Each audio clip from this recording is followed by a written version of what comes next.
اگر آپ ابھی تک نہیں بوجھ پائے تو ہنٹ یہ ہے کہ جب بادشاہ نے بہرام کو دیکھا تو بہرام کی داڑھی اور سر کے بال کافی بڑے ہوئے تھے۔ اس جملے پر غور کریں تو آپ کو جواب مل جائے گا۔ ٹائم دوبارہ سٹارٹ کرتے ہیں۔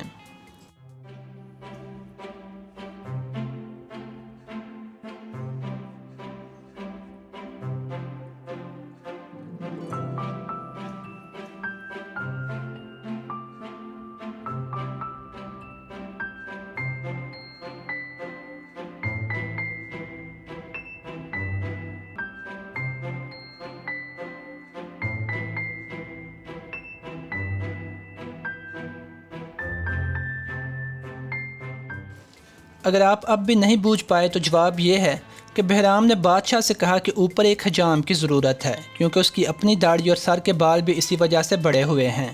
لہٰذا بادشاہ نے حجام کو بلایا تاکہ اسے بھی اوپر بھیجا جا سکے، تاکہ بادشاہ کے آباء و اجداد کوئی نئے سٹائل کا ہیئر کٹ بنوا لیں۔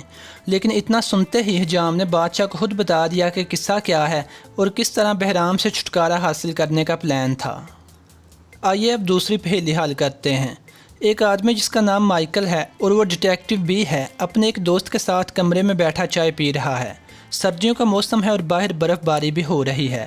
برف باری کافی زیادہ ہے۔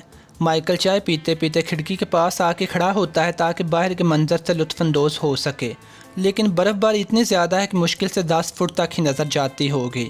لہٰذا مائیکل دوبارہ آ کے اپنے دوست کے پاس کرسی پہ بیٹھ جاتا ہے اور دونوں باتیں کرنے لگتے ہیں۔ ابھی تھوڑی دیر ہی گزرتی ہے کہ دونوں کو ایک عورت کے چلانے کی آواز سنائی دیتی ہے۔ دونوں الرٹ ہو جاتے ہیں۔ مائیکل کھڑکی سے باہر دیکھتا ہے کہ پتہ چل سکے کہ قصہ کیا ہے اور آواز کس مکان سے آئی ہے، لیکن برف باری کی وجہ سے کچھ دیکھ نہیں پاتا۔ دونوں بڑے اٹینٹیو ہو کے کھڑے ہو جاتے ہیں کہ چیخ دوبارہ آئے گی تو اندازہ لگانے کی کوشش کریں گے، لیکن چیخ دوبارہ نہیں آتی۔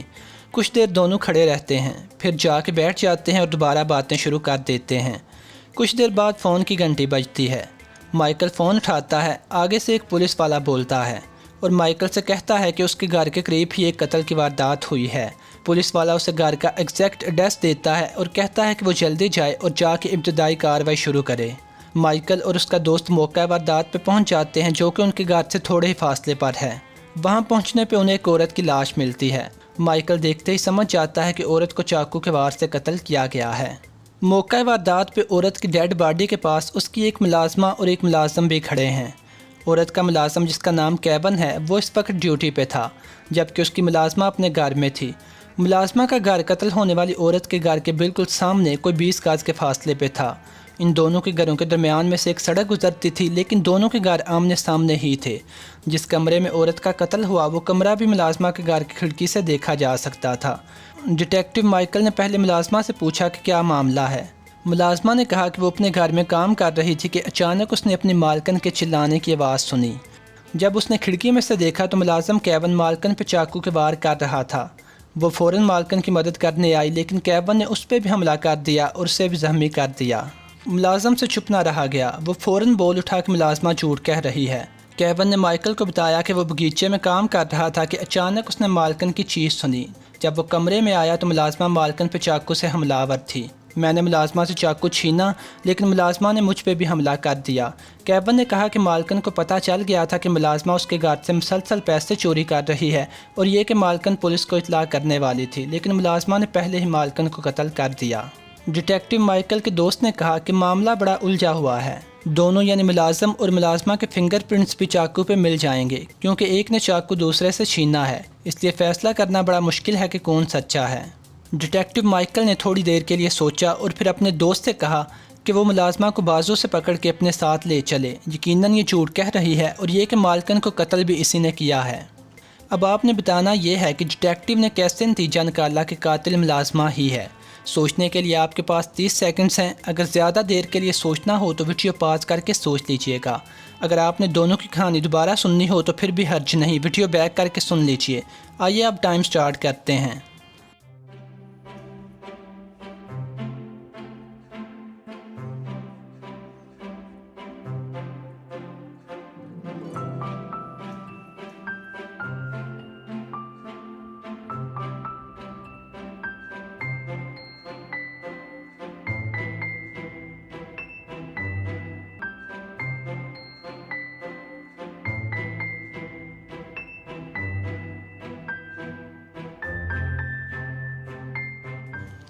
اگر آپ ابھی تک نہیں بوجھ پائے تو ہنٹ یہ ہے کہ ملازمہ اپنی مالکن کے گھر کے سامنے رہتی ہے اور دونوں کے گھر کا فاصلہ کم از کم 20 گز ہے۔ ٹائم دوبارہ سٹارٹ کرتے ہیں۔